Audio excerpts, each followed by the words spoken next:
It was always at night, like a werewolf, that I would take the thing out for an honest run down the coast. The edge. There is no honest way to explain it, because the only people who really know where it is are the ones who have gone over.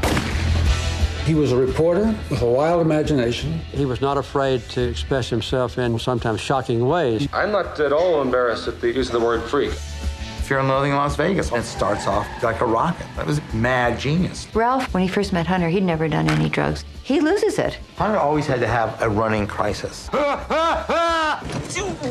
over, I'm gonna kill somebody! Hunter saw guns as one of the great things in life. He liked the noise and the violence and the destruction.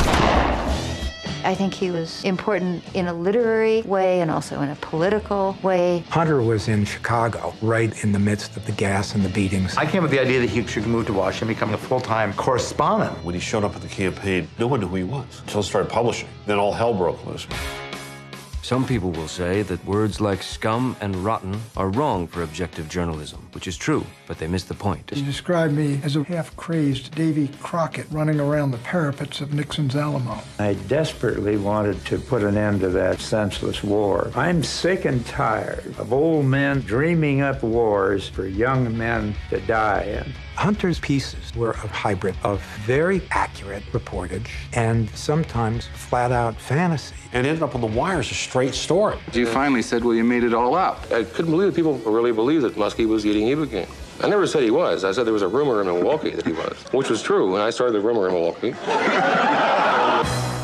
I think he captured certain truths about human perversity. I don't think that anybody can be surprised that we find ourselves in the nightmare we're in today because it's the same as the nightmare he described back then.